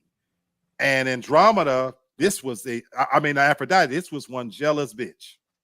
You know, as we saw from these things, you know, she did her thing and she was busy. she was busy. The definition of a messy God. She was busy. For sure. No doubt about it. But anyway, folks. Hey, Black. Huh? One thing, and I know you're gonna end it. With the way the guys are, I mean, with mythology, so what's the deal? Because it's a parallel to us. Very much so. It's a very different, so. So how can you be fit to judge or anything like that if you're acting like the way we acted or vice versa? What's up? Do as I say, not as I do. Exactly. Oh, exactly. Very, very, very good point. That's where Craig asked the question: was Hyacinth before or after Sodom and Gomorrah? Oh. You know what? Historically, I don't know. When you think about, I don't know, Craig, the answer to that. I really don't. I would say it would be before. You would think Greek that it came before? Okay. Yeah, you know what, Tasha, you're right. This would have happened. This culturally would have come afterwards. You're right. She's absolutely right. Yeah, she's absolutely right. Which again, so that means ass fucking, it's been around for quite a while. And it keeps repeating, just different eras. Yeah. Look at the world now; it's crazy. But that's why to the question that was asked about the gods being no different, I want to state for my own personal belief system, what I said at the very beginning. When I chose this topic, I am not talking about God. Yes. I am not talking about God. This exercise was in culture, in mythology, which I view completely different from my belief system and God himself, the being of God. So I don't view the being of God that I serve as being messy, but I'm sorry. I agree. God ain't messy. Just as far as like some food for thought. Now I don't know when we decided to call the Greek mythology, when we decided to start calling them gods and goddesses. But I mean, if you really want to think about it, what if those were like the original people that, immortality was something that we were all supposed to have, like we weren't supposed to die. So here's where I agree with you. So here's where how it started Tasha out. And I, we get into these deep conversations. So here's where the Bible, Tasha, actually agrees with you. If you go back, I'm going on my understanding of the scripture, so everybody perceive it the way they want to. But here's where I agree with Tasha. The original purpose was for man to live forever. That privilege was lost in the Garden of Eden. And the very first lie was told in the Garden of Eden. And think about the very first lie that was told. It was told to Eve that if you eat from this tree, you won't die. So the lie was against the concept of immortality. And I believe that that's how he actually tricked Eve, because what the serpent said to Eve was, God knows that if you eat from this tree, it's the tree of knowledge of good and bad. You will have power like God, knowing the difference between good and bad. He appealed to her desire to be immortal. Yeah. And I think, Tasha, to your question, mythology, religion itself banks off of that belief system, and it preys upon that very belief system about being immortal. Now, to your point, whether these characters we've created, whether they were the first people, I don't know that, but I think this whole thing falls back to that very first scene in the Garden of Eden, and the challenge over immortality was raised. That's what I personally believe. And Black, don't forget, he also said that you're going to be as God, small Gods. So he's saying you're going to be like God. He appealed to that for them to, again, you don't have to worship God. You'll be a God. Joseph says the way the human body is designed, we're not supposed to die. I agree. Theoretically, it regenerates and then something happens, which again, God's prophecy of the day you eat from that fruit, you will die plays out. Craig says we weren't supposed to die. Adam and Eve ruined. I agree with it completely. So that's why I always curse Adam and Eve, but they're bigger, and steak. But that's again why I love mythology, because it does for me. it gives explanation to some of the deeper things of the Bible, because the Bible as written, it doesn't often go into more detail on certain things, and mythology tries to explain that, So when we hear about Olympus, the Bible doesn't, when it talks about any scenes in heaven, they're more celestial and awe-inspired. When you think about the visions that John saw, and a beast with 7 heads and 10 horns, whereas mythology humanizes it for us, and I think in that sense, that's what I've always loved about mythology, because when people, I'm gonna die, I'm gonna go to heaven, I jokingly always say, I don't want to go to heaven. I don't know shit about heaven. I want to live, right here on earth. But Olympus humanizes heaven for us and makes the gods more human, that we see that, hey, they just laying around up there, they fucking and cheating and doing a whole lot of other shit as well. So mythology, that's what's out. I love it because it unlocks a door to, at least if nothing else for me anyway, it makes me think about, deeper subject matter. Yeah. But I agree, Craig, we weren't supposed to die. And I definitely blame Adam, because I've often said, if he had just grabbed that bitch by the scrap of her neck and put his foot in the back of the lower part of her back and mushed her ass, he should have marched her ass to the edge of the garden to eat and mushed her ass out. And then he could have, instead of have Eve, he could have got Jan. What is wrong with you? How can you even top that? You can't. I'm just saying, had he got somebody else, we could have, got another perfect bitch in there. Adam, you fucked up. You could have got instead of Jan, you might have could have got Junita. Big old. You gotta remember they was naked. Ass, I'm telling you, what he could have said, God, make this bitch a little bit better. Give us some big old titties, fat pumping ass. But you gotta remember they was naked. So all she had to do was grab him by his dick, and then he was gonna be done for. Where are we going? All right. Didn't know. We're dead. At first they didn't even know that they were naked. They didn't know they were naked. There you go.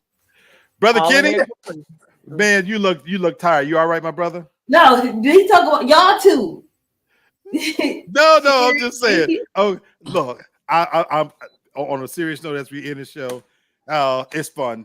On a serious note, it's fun to have these conversations, though. But I do hope it does open the door for for us to continue to talk about God. Religion shouldn't be a subject that you can't talk about. Yeah. You should be, it's your belief system, And I'll close by saying this. This has been a tough week for a lot of people. The hurricane, a lot of people, and I think there's another one. Isn't there another one right behind it right now? I hope not.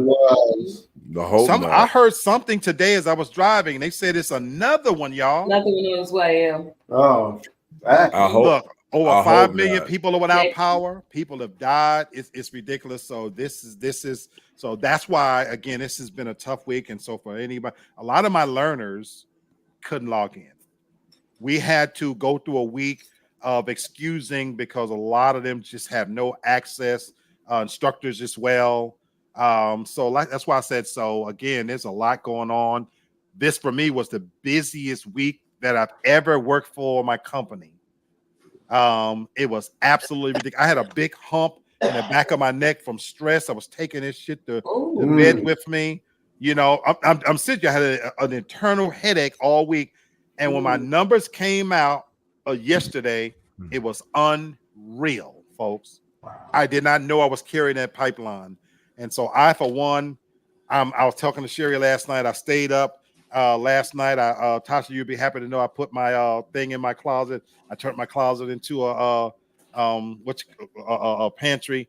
So again, I got a late start today.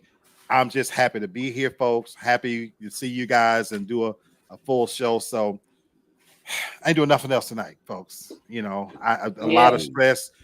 Pray for your loved ones. Everybody doing well and doing good. And again, we all blessed.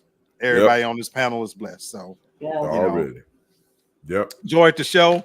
We will be back, God willing, next week, and we'll do something fun. So Tasha and I have something fun planned for you guys. So look, enjoy what's left of your Saturday night. Peace out. Be good to yourselves. Be good to each other.